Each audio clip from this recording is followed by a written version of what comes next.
오늘은 예수께서 가다라 지방에 귀신 들린 자를 고치시다라는 제목으로 말씀의 은혜를 나누겠습니다.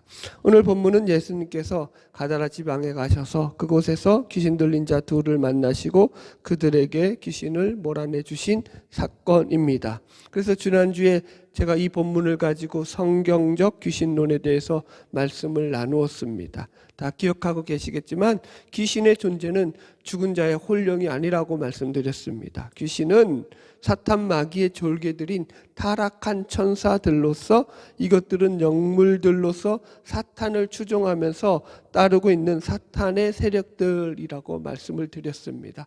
혹 이 귀신에 대해서 워낙 미혹하는 영들이 많거든요. 이 귀신론 가지고 잘 분별하셔서 속아 넘어가지 않으시기를 부탁드립니다. 이제 오늘 본문은 이 두 번째 주제이죠. 예수님께서 왜 귀신 들린 자들이 돼지떼에 들어가는 것을 허락하셨느냐라는 이런 질문입니다. 그죠? 상식적으로만 생각해 봐도 어떻게 보면 이것은 이 지역 사람들의 입장에서 보면은 이로 인해서 돼지떼가 물에 빠져 물싸움으로 인해서 자신들에게 경제적으로 큰 손실을 가져오게 되었습니다. 그래서 마지막 34절에도 보면은 온 시내가 예수를 만나려고 나가서 보고 그 지방에서 떠나가기를 간구하더라 이렇게 나옵니다. 그러니까 그 지방 사람들의 입장에서 보면은 이 예수라는 사람으로 인해서 자신들에게 또 다른 어떤 경제적인 피해가 생길까 지금 걱정해서 예수를 갖다가 지금 자기 마을에서 떠나기를 간청하고 있더라는 거죠. 여러분 생각해 보십시오.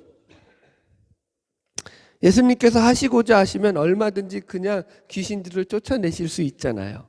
그래요, 안 그래요? 네. 그런데 지금 예수님께서는 그렇게 안 하시고 지금 의도적으로 귀신들이 돼지떼에 들어가는 것을 허락하셨습니다. 더군다나 이건 귀신들의 요구잖아요. 예수님이 귀신들의 요구를 들어줄 의무가 있으세요? 없으세요? 더더군다나 귀신들의 말은 더더군다나 안 들어주셔야 맞죠. 우리 상식적인 거로. 그런데 지금 예수님께서 이 귀신들의 요청을 들어주어서 이 귀신들이 돼지떼에 들어가서 몰사하는 것을 허락하셨다라는 거예요. 그렇다는 것은 여기에 어떤 숨겨진 의도가 있다라고요. 예수님의 의도성이 있다고요. 아멘. 그래서 도대체 예수님께서 왜 이렇게 행동을 하셨는지를 우리가 이제 본문 말씀을 살피면서 확인하도록 하겠습니다. 자, 이런 이해를 가지고 30절 말씀을 시작하겠습니다. 다 같이 마태복음 8장 30절 읽어봅시다. 시작. 마침 멀리서 많은 돼지떼가 먹고 있는지라. 아멘. 여기서 우리가 말씀을 들어가기 전에 지난주에 제가 설명하기로 했던 이 사건이 일어났던 장소적인 이해를 여러분들에게 알려주고자 합니다. 이 지역에 대한 이해는 오늘 본문을 이해하는 데서 가장 중요한 핵심 키포인트가 됩니다. 이제 그걸 제가 설명할 텐데요. 지금 28절에도 보면 이곳을 가다라 지방이라고 설명하고 있어요. 그러니까 이게 좀 설명드리자면 지난주에도 설명드렸지만 이 지역은 큰 갈릴리 호수를 중심으로 해서 예수님이 주로 사역하셨던 갈릴리 호수 이 북서쪽에 있었던 가버나움 지역과 정반대 갈릴리 호수를 끼고 정반대 위치한 지역이다. 그래서 남동쪽에 위치한 지역이라고 했어요. 그래서 이 지역은 유대 나라가 아니에요. 그때 로마인들이 다스리고 있던 행정구역으로는 데가볼리라고 불리는 그런 지역이에요. 이 데가볼리라는 말은 마가복음에서도 보면은 예수님께서 이 귀신 들린 동일한 본문의 내용을 다루면서 귀신 들린 자들을 고치고 나서 이 고침받은 사람들이 가서 어디에다가 복음을 전했다고 나오냐면은 데가볼리 온 지역을 다니며 자신들의 이 놀라운 일들을 갖다가 전파하였다라고 나오고 있어요. 그러니까 이 지역이 무슨 지역이다? 데가볼리 지역이다. 데가볼리라는 말은 뭐냐면은 10이라는 데카와 또 도시라고 하는 폴리스 라는 말의 합성어로서 10개 도시의 연합체라는 뜻이에요. 데가볼리라는 것이. 그 중에 하나가 지금 이 가다라 지역입니다. 이해하셨죠? 그래서 이 지역은 알렉산더 대왕의 식민지가 된 10개 도시로서 나중에는 이제 로마 지배 아래 들어가서 묶여있던 그런 도시입니다. 역사적인 배경을 보면은 그래서 이 도시의 주민들은 유대인일까요? 헬라인일까요? 네. 헬라인이죠. 이해하셨죠? 유대인들이 아니라 이 지역은 그리스 헬라인들이 주로 그 주민의 구성원들로 이루어진 그런 지역이었습니다. 그래서 이 지역은 그리스 헬라의 문화권에 속한 지역이었기 때문에 여기서 대지를 치는 일이 가능했다 이 말을 하는 거예요. 유대 나라에서는 대지를 칠 수가 없어요. 유대 나라는 대지가 부정한 짐승이기 때문에 여러분 대지를 기를 수가 없어요. 유대 문화 안에서는. 그래서 지금 여기가 헬라 문화 속에서 지금 대지를 기르는 그런 지역이었다라는 걸 소개하고 있는 것입니다. 헬레니즘 문화권에서 대지는 크게 세 가지 의미가 있습니다. 첫 번째가 부의 상징이에요. 대지가 지금도 마찬가지잖아요. 대지 저금통 대지로 만들잖아요. 두 번째가 쾌락의 상징이고요. 세 번째가 신의 축복이에요. 자, 대지를 좋아할까요? 헬라인들이 싫어할까요? 지금 이런 식의 개념을 생각하면은 엄청 좋아해요. 대지를 여러분들. 우리도 좋아하죠. 삼겹살을 우리가 좋아하는 거랑 조금 개념이 틀려요. 그러니까 아주 대지를 좋아합니다. 신의 축복의 존재로 여겼어요. 그래서 심지어 아리스토텔레스 같은 사람은 인류의 가장 친근한 짐승 중에 하나가 이 돼지다라고 말했을 정도예요. 유명한 철학자가 그렇게 말할 정도면 얼마나 이 사람들에게 돼지가 호의적인 짐승이었는지 알 수 있습니다. 그래서 이 가다라 지방도 대가볼리에 속해 있는 지역으로서 대지에 대해서 이런 친숙한 문화를 가지고 있었다라는 배경을 설명해 드린 거예요. 그리고 더 중요한 것은 그럼 왜 대지가 이렇게 이들에게 호의적이고 친숙한 동물로 여겨지게 되느냐? 그들이 대지를 사용하는 용도가 있었기 때문이에요. 뭐냐면 이 대지는 그 당시 헬레니즘 문화 속에서 각 도시마다 신전이 지어지게 되고 그 신전에서 신들에게 우상들에게 제사를 지낼 때 제사를 지내던 제물 이 바로 이 대지였습니다. 그래서 이 대지는 우리식으로 말하자면은 이 유대교에서는 무슨 제사를 지냈어요? 제사를 지낼 때 제물로 소나 양을 바쳤거든요. 마찬가지로 이 헬레니즘 문화에서는 제사를 지낼 때 제우스 신전에 뭘 바쳤다고요? 대지를 바쳤다라는 거예요. 재미있는 역사 이야기를 하나 여기에 얽힌 걸 하나 해드릴게요. BC 168년경에 시리아의 안티오쿠스 에피파네스가 유대를 침공해서 이제 이 예루살렘을 점령하게 됩니다. 그러면서 그가 성전을 해파하면서 했던 짓이 뭐냐면은 성전을 모독하는 행위를 합니다. 어떻게 하냐면은 성전 안에다가 제우스 제단을 세우고 거기다가 돼지머리 올려놓은 거예요. 돼지를 제물로 바친 겁니다.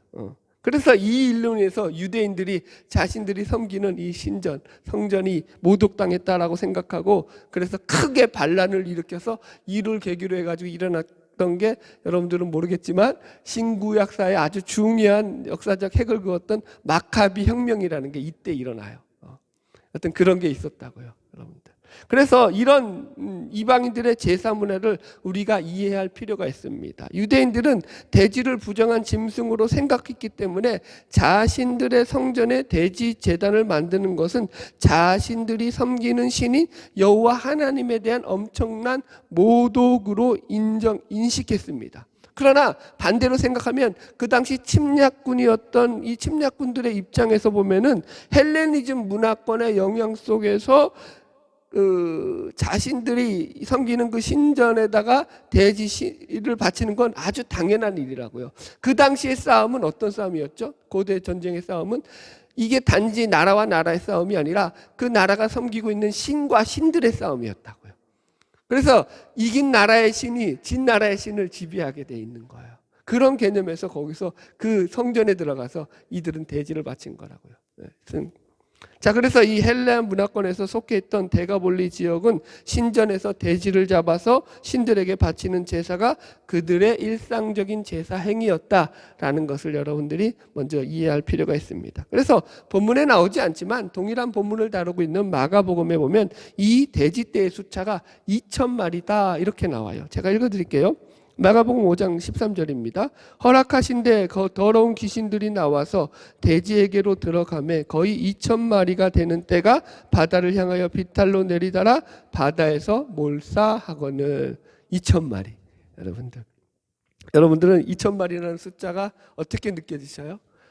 지금 느껴도 2,000마리는 상당히 꽤 많은 이 돼지를 키우고 있었다라고 우리가 알 수 있습니다. 그 당시 더군다나 고대 사회거든요. 예를 들어서 소나 양 같은 먹거리 같은 것들은 인간과 이 먹는 음식을 공유하지 않아요.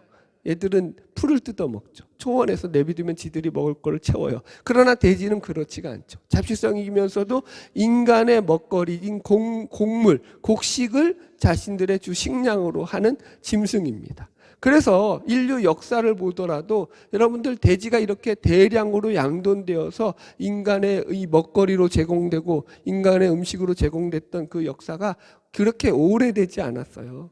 여러분들. 이게 이제 산업이 발달하면서 이 기계들이 발달하고 농업 기술이 발달하면서 곡식을 대량 생산할 수 있는 그런 농업 체제가 갖춰지고 나서 그러면서 그 뒤로 돼지가 대량 생산을 되는 양돈 사업이 발전하게 되고 그래서 우리도 삼겹살을 지금 먹고 있는 거라니까요. 조선시대에는 삼겹살이 없어요. 여러분. 조선시대에는 돼지를 이렇게 키우지 않았어요. 조선시대까지만 하더라도 여러분들. 그때 고기는 소고기예요, 소고기. 예, 세종대왕이 야 이제 우리 돼지 좀 고기 좀 먹자. 워낙 세종대왕이 고기를 좋아하잖아요. 그러니까 이 신하들이 하는 말이 뭐냐면 아니 일반 서민들도 안 먹는 그런 것을 갖다가 어찌 왕께서 드시겠습니까? 그러면서 그걸 거절해요. 사실은 돼지를 키우는 게 비싸니까 그래서 거절했던 거예요. 그러니까 일반 서민들은 아예 돼지를 그렇게 먹지 않는 음식이었다고요. 조선시대까지만 해도. 그래서 지금 이런 배경으로 생각하면은 지금 이 시대는 이 조선시대보다 훨씬 고대잖아요. 2000년 전이니까. 그래 안 그래요? 이런 고대 사회에서 인간의 먹거리와 함께 곡식을 공유해야 했던 짐승인 이 돼지는 그렇게 쉽게 대량 생산하고 키울 수 있는 양돈 사업을 할 수 있는 그런 짐승이 아니었다라는 거예요. 그런데도 이 가다라 지방에서는 지금 한 켠에서 키우는 돼지의 숫자만 하더라도 2,000마리였다라고 지금 기록돼 있다고요. 여러분 그렇게 많이 키운다라는 것은 그만큼 수요와 공급이 이루어졌다는 얘기죠. 모든 사회는 경제 원리잖아요. 그죠? 네.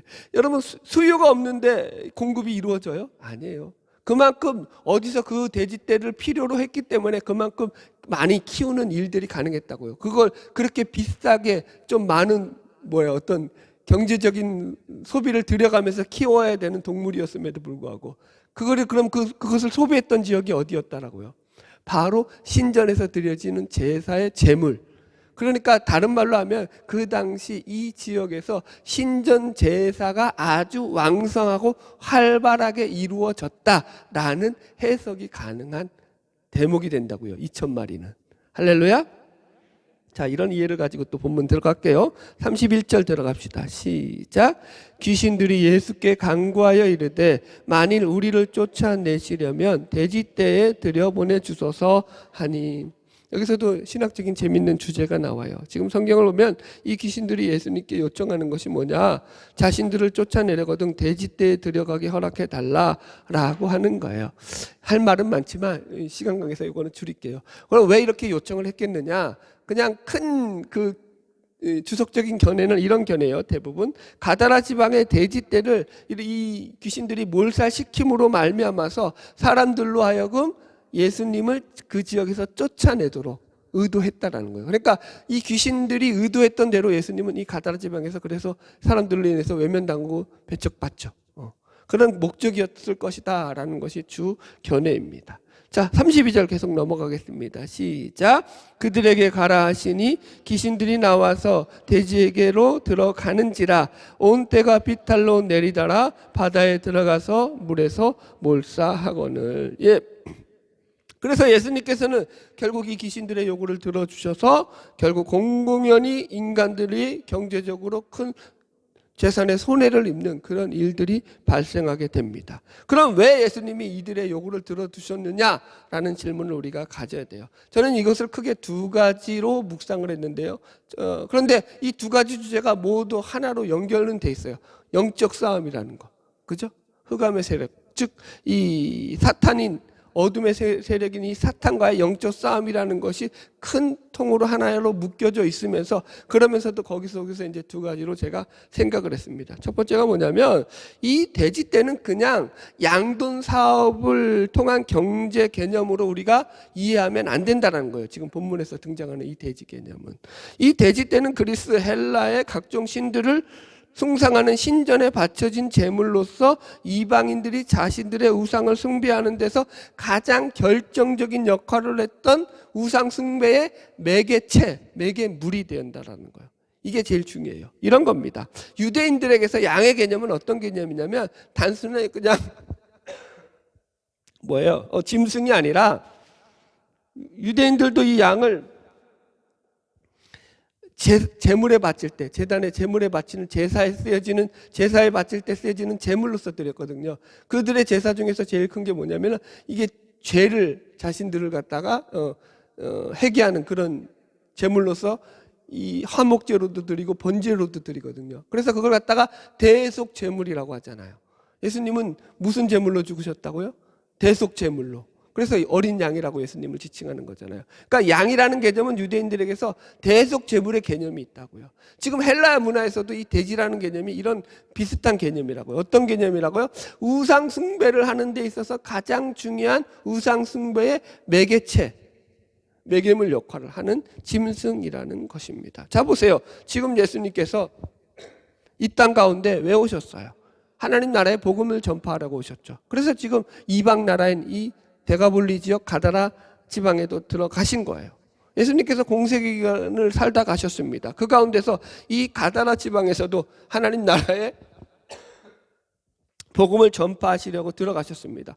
그래서 예수님이 이 가다라 지방에 가셨으니까, 이방 지역이니까 할 일이 얼마나 많으시겠어요. 그런데 그분이 첫 번째 만나서 한 일이 뭐냐면, 굳이 이 귀신 들린 자 2명을 찾아가셔서 이 귀신 들린 자를 고쳐주시는 일을 하셨다라는 거예요. 이걸 우리가 이해해야 됩니다. 마태복음 4장 14절로 16절 말씀이에요. 제가 읽어드릴게요. 이는 선지자 이사야를 통하여 하신 말씀을 이루려 하심이라. 일러스되 스불론 땅과 납달리 땅과 요단강 저편 해변길과 이방의 갈릴리여, 이방의 갈릴리여, 흑암에 앉은 백성이 큰 빛을 보았고 사망의 땅과 그늘에 앉은 자들에게 빛이 비추었도다. 이렇게 말씀하고 있어요. 예수님의 사역, 공생의 사역에 대한 이사야 선지자의 예언을 갖다가 풀어놓은 말이죠. 그런데 그 중에서 어떤 말이 나왔다고요? 제가 지금 2번 반복했죠. 이방의 갈릴리여, 그곳에 흑암 중에 큰 빛이 비추었도다. 이렇게 설명하고 있다고요. 이방의 갈릴리는 어디죠? 갈릴리 지역인데 이방 지역. 지금 그래서 바로 예수님이 사역하고 있는 이 지역을 말하는, 이 데가볼리 지역을 가리키는 거예요. 이곳을 가리켜서 예언자가 그렇게 예언하고 있다고 있어요. 여기에 흑암 중에서 큰 빛이 들어갔다. 그래서 예수님의 사역은 똑같죠. 이방이나 유대나 흑암 중에 큰 빛을 비치시는 사역이죠. 그게 하나님 나라의 천국 복음을 전파하시는 사역이죠. 그런데 그것을 갖다가 흑암 가운데 큰 빛을 비추는 사역이다라고 선지자들이 해석을 하고 이 말씀을 하고 있더라는 거예요. 할렐루야.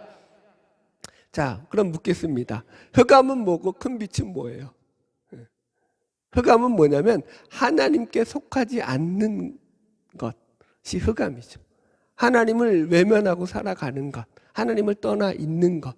그러면 큰 빛은 하나님 그분 자신, 예수 그리스도 그분 자신.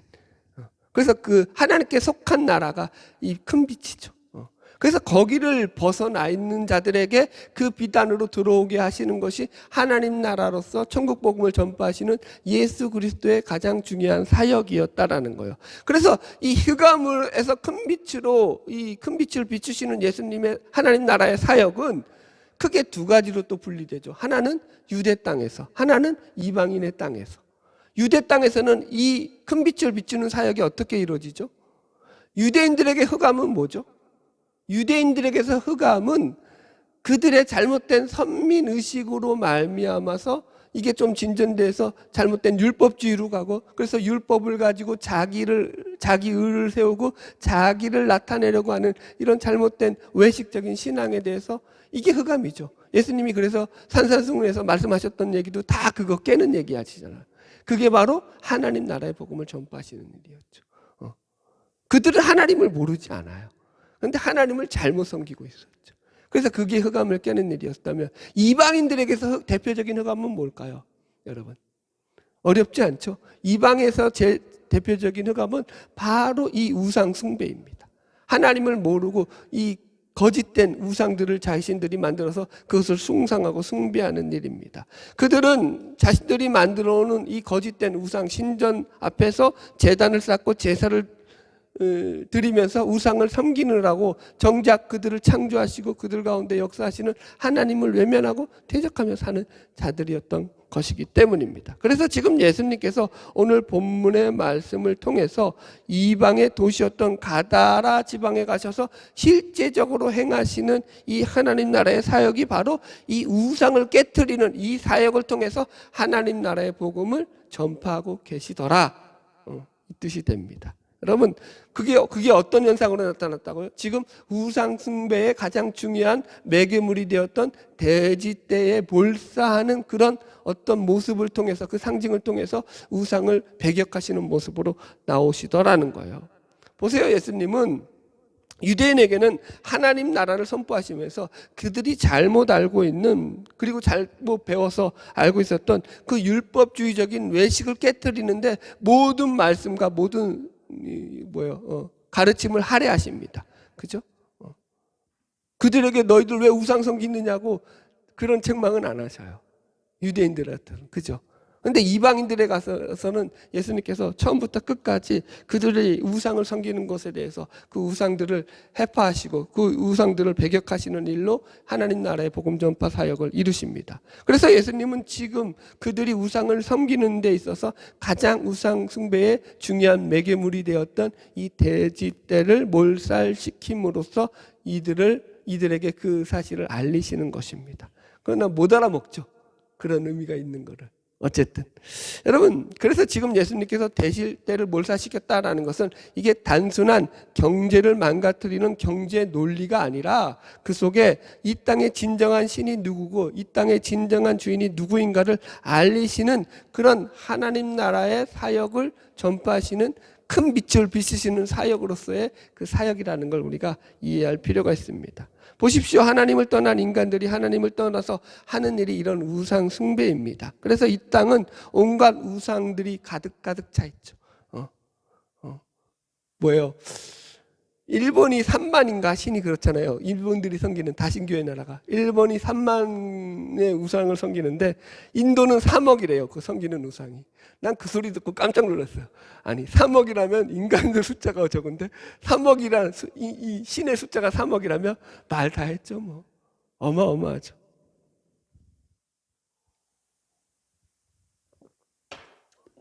여러분, 인류 역사는 이런 하나님을 모르는 인간들은 이런 우상에게 자신들의 모든 걸 의지하고 살아간다는 해도 과언이 아니다니까요. 어마어마한 과학 문명이 발달로 지금은 우주를 향해서도 우주선을 쏘아 올리고, 그죠? 인공위성을 쏘아 올리는 시대가 되었습니다. 여러분, 저기 어디에요? 고흥에 고흥 거기서 이제 우주 인공위성들을 쏘아 올리잖아요. 나로 같은 거.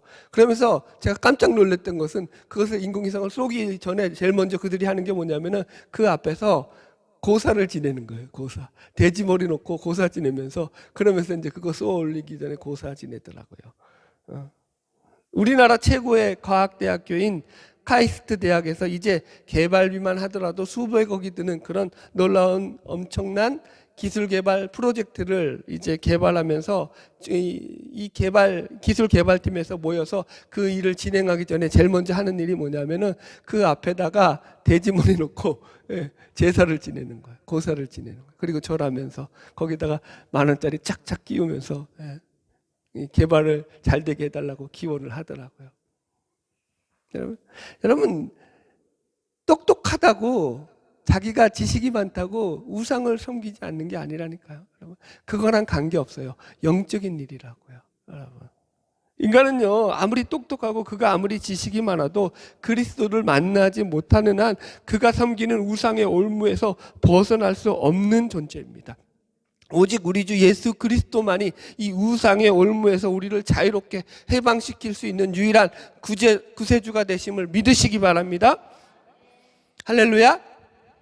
예수님께서 왜 돼지떼의 몰살을 허락하셨는가? 두 번째 이 주제는 제가 묵상했던 게 뭐냐면 한 영혼이 천하보다 귀하다라는 그런 문제입니다. 자, 보십시오. 지금 돼지떼가 몰살하고 나서 이 가다라 지방의 동네가 발칵 뒤집혔어요. 33절로 34절 읽어봅시다. 시작. 치던 자들이 달아나 시내에 들어가 이 모든 일과 귀신 들린 자의 일을 고하니 온 시내가 예수를 만나려고 나가서 보고 그 지방에서 떠나시기를 간구하더라. 아멘.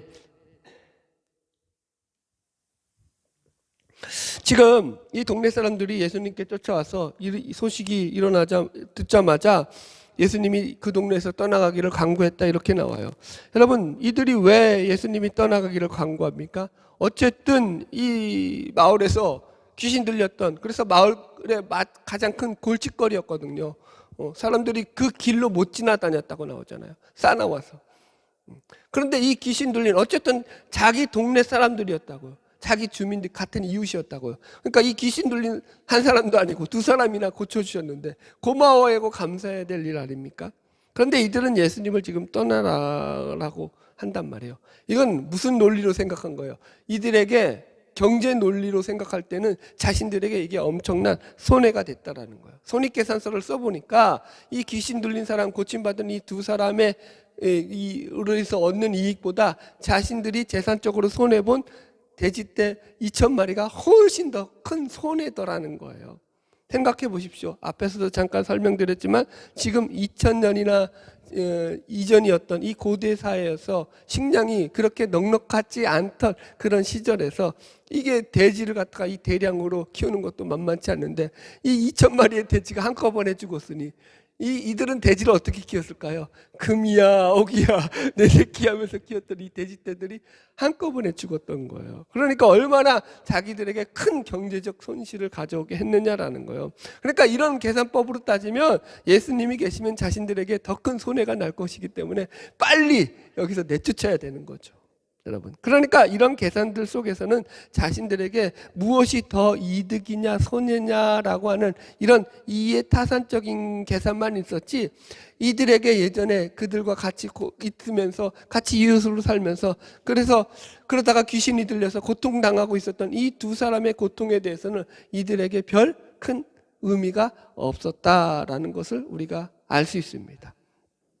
제가 여기서도 재밌는 통계를 하나 말씀드리겠습니다. 예수님께서 유대 나라가 아닌 이방 지역에 가서 이제 예수님의 사역들을 전파하실 때 하나님의 나라를 전파하시면서 예수님의 사역을 소개하는데 복음서를 보면은 참 재밌는 그런 부분이 있어요. 뭐냐면 예수님께서 유대 나라에서 하셨던 사역과 이방 나라에서 하셨던 사역이 조금 차이가 있어요. 뭐 같은 사역이지만 조금 복음서에서는 다르게 기록되고 있어요. 뭔지 아시면 알려주세요. 그럼 제가 여러분들 하산시켜 드릴게요. 여러분, 유대 나라에서는 예수님이 병도 고치시고 귀신들도 쫓아내시고 이런 사역을 같이 하셔요. 물론 말씀도 전하시지만, 그죠? 그런데 이방 지역인 데가볼리 지역이라든가 두로와 시돈 같은 데 가면은 거기서 이루어진 사역은 거의가 전부 다 귀신 쫓는 얘기밖에 없어요. 지금도 보죠. 가다라 지방에서 나오는 얘기가 귀신 쫓는 얘기밖에 없어요. 이 마태복음 15장에 보면은 두로와 시돈 지방으로 가셔서 또 거기서 하신 일이 가나안 여자의 귀신 들린 딸을 고치신 이야기가 나와요. 그리고 나서 바로 또 갈릴리로 와서는 기먹고 말도 없는 자를 고쳐주시는 그런 병자를 치료하시는 내용으로 이어져요. 재밌죠, 여러분들? 우리가 질문해 봐야죠. 그럼 왜 복음서 기자들은 이렇게 예수님께서 이방 지역에 가셔서 귀신 쫓는 일만 하셨는 것을 기록하고 있느냐라는 거예요. 예수님이 이방 지역에 가셔서 병자들을 안 고쳐주셨을까요? 아니죠. 이방 지역에서도 얼마든지 병자들을 고치시고 예수님의 사역을 동일하게 행하셨을 거예요. 그런데 복음서 기자들은 일관되게 이 이방 지역에 가셔서는, 이방인들의 나라에 가셔서는 귀신을 쫓아냈다라는 기록이 주 기록으로 성경에서 등장하고 있더라는 거예요. 제가 이 질문을 가지고 내린 결론은 이것입니다. 이방 지역에 가셔서 이 귀신을 쫓아내는 사역이라는 것은 앞에서도 언급했듯이 하나님 나라의 복음을 전파하는 이 일이 가장 큰 개념으로 치면은 사탄 마귀와의 영적 싸움에서 하나님 나라가 그곳에 임하게 하는 건데, 그러기 위해서는 사탄의 나라가 떠나가야 될 거 아니에요. 사탄을 내쫓는 사역이었다라는 거예요. 제가 성경적 귀신론에서도 말씀드렸다면 이 귀신은 죽은 자의 혼령이 아니라고 했어요. 뭐라고요? 사탄의 졸개들이라고요. 하나님을 대적해서 하나님 앞에 반역했던 이 사탄과 그를 추앙하고 그를 쫓았던 타락한 천사들, 그게 귀신들이라고요. 그래서 여러분, 지금 귀신을 쫓아낸다는 것은 바로 이 타락한 천사들, 사탄의 세력을 쫓아낸다는 것과 같은 개념이라고요. 그래서 성경에서는 그걸 계속해서 강조하고 있더라는 거예요. 그게 이제 우상을 쫓아내는 것도 마찬가지죠. 우상의 주인이 누굴까요? 여러분, 결국 우상의 주인은 사탄이죠. 사탄 마귀가 거기서 대장 노릇하는 거예요, 여러분들. 보십시오, 이런 겁니다. 예수님의 입장에서는 이 돼지떼 2,000마리보다도 귀신 들린 두 사람의 영혼이 훨씬 더 귀하고 소중하신 거예요. 그래서 지금 예수님께서는 그 두 사람에게 귀신을 쫓아내주는 이 사역을 통해서 이 두 사람 마음속에 하나님 나라가 임하게 하시는 거예요. 사탄의 세력이 떠나가게 하시고. 그래서 이 귀신을, 다른 복음서에 보면은 아까도 말씀드렸지만 귀신이 떠나가고 난 뒤에 이 두 사람이 그 예수가 자기에게 행한 일을 갖다가 대가볼리 전 지역에 돌아다니면서 전파하더라, 이렇게 나온다고요. 여러분, 우리는 여기서 예수님이 어떤 분이신지를 다시 한번 확인할 수 있습니다. 결론적으로 말하자면 우리 예수님은 어떤 비용이 들더라도 영혼을 사랑하시고 고쳐주시는 분입니다. 예를 들어서 만약 부모가 그 자식이 아파요. 그래서 중병에 걸려서 수술을 해야 되는데 수술비가 1,000만 원이 넘어가는 비싼 금액이라고 합시다. 돈이 비싸니까, 그러니까 돈이 없어서 수술 못하겠다, 그런 부모가 있을까요? 혹 있겠죠. 뭐 제가 몰라 없다고 하면 또 이상하니까. 그럴 수도 있어요. 그런데 대부분의 부모는 아무리 수술비가 많이 들어도 그 아이의 병을 고치기 위해서 자기가 투잡 쓰리잡 하고, 아니 빚을 내서라도 그 아이의 병을 고치기 위해서 애쓰죠. 그게 부모의 사랑이죠. 이게 지금 하나님이 우리 인간을 향한 사랑의 마음이라고요. 지금 예수님은 분명 천하보다도 이 한 영혼의 생명을 더 귀하게 여기시고 계신 것입니다. 여러분, 그래서 2,000마리의 돼지떼가 몰사했다라는 것은 중요합니다. 자, 반대로 말해볼게요. 그래서 자, 이 영혼 2명을 살리기 위해서 돼지떼 2마리에게 들어가서 몰사했다고 합시다. 2마리를 몰사라고 쓸 수도 없네. 하여튼 돼지떼 2마리만 그 귀신들이 들어가가지고 2마리만 물에 빠져 죽었다고 합시다. 어떤 생각이 드세요? 그러면은 오늘 본문과 같은 이런 말씀이 나올 수 있을까요? 없을까요? 없죠. 다르죠. 2,000마리가 상징이라니까요. 이 둘이라는 숫자가 뭐라고요? 증거, 증인의 숫자라고요. 증거. 거기다가 1,000을 더했다고요. 1,000. 그러니까 하나님 나라의 완벽한 증거로서 지금 이 2,000마리 돼지떼가 죽는 거예요. 그러니까 예수님이 이 귀신 들린 자를 치료하시고 구원하시고 회복하시는 대가로서 치러진 게 2,000마리의 돼지떼라는 걸 우리가 이해할 필요가 있죠. 그러면 여러분, 그만큼 하나님이 우리를 사랑하신다라는 표현이 되는 거예요. 여러분, 성경은 우리를 향한 하나님의 사랑을 이렇게 기록하고 있습니다. 로마서 8장 38절 이하입니다. 내가 확신하노니 사망이나 생명이나 천사들이나 권세자들이나 현재일이나 장래일이나 능력이나 높음이나 기품이나 다른 어떤 피조물이라도 우리를 우리 주 그리스도 예수 안에 있는 하나님의 사랑에서 끊을 수 없느니라. 아멘. 할렐루야. 네, 오늘 말씀을 정리하겠습니다. 오늘 예수님은 가다라 지방에 가셔서 고관 대작을 만나시거나 부자들을 만나시러 가신 것이 아니라 귀신 들린 사람들이 무서워서 벌벌 떨고 있는 이들을 만나러 가셔서 그들을 고쳐주셨습니다. 그래서 그들을 구원하기 위해서 사람들로부터 욕을 먹고 쫓겨남을 당하는 그런 일을 당할지라도 그들을 향해서 놀라운 구원의 손길을 펼쳐 보여주셨습니다.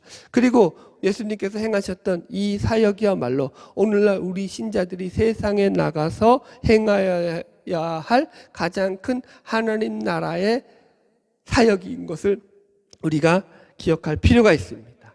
그렇다고 나가서 귀신 찾아다녀가지고 귀신 들린 자들 쫓아내는 축기 사역하라 이 얘기 아니에요, 여러분들. 하나님 나라의 사역이라고요. 하나님. 그러니까 영적으로 보면은 하나님을 믿지 않는 모든 자들은 다 어떤 존재죠? 영적으로 보면은 귀신 들려 있는 상태예요. 영적으로 보면 그 속에 예수가 주인이 아닌 자들은 누가 주인인 거예요? 다 사탄이 주인인 거예요. 이해하셨죠? 물론 귀신 들리면 크게 분간이 되죠. 완전히 귀신이 들려서 그래서 그 귀신이 그 사탄이 그 사람의 정신과 몸을 완전히 지배해서 그렇게 작동하는 것도 있고, 그렇지 않고 대부분의 믿지 않는 이방인들, 믿지 않는 불신자들 속에는 다 사탄이 그 마음을 붙잡고 있어서 하나님께로 나오는 것을 막고 있죠. 그래서 우리가 그것을 끊어내는 하는 것이 바로 영적 전쟁이로, 사탄과 영적 전쟁이라고 우리가 이야기하는 것입니다. 여러분, 영혼을 살아나는 길은 예수 그리스도밖에 없는 것을 믿으시기 바랍니다. 한 영혼이 천하보다 귀함은 우리가 너무나 잘 알고 있어요. 그 영혼을 살리는 일은 예수 그리스도의 이름밖에 없는 거예요. 그래서 우리는 예수 그리스도의 이름을 가지고 땅끝까지 주의 복음을 증거하는 증인들로 살아가도록 하나님이 우리를 먼저 부르신 자들이라는 걸 기억하셔야 합니다. 바라기는 저와 여러분을 통해서 주위에 죽어가는 영혼들을 구원하고 하나님의 복음을 전파하며 예수 이름으로 그 영혼들을 살리는 놀라운 하나님 나라의 사역을 감당하며 살아가는 저와 여러분이 되기를 주의 이름으로 축복합니다. 기도하겠습니다.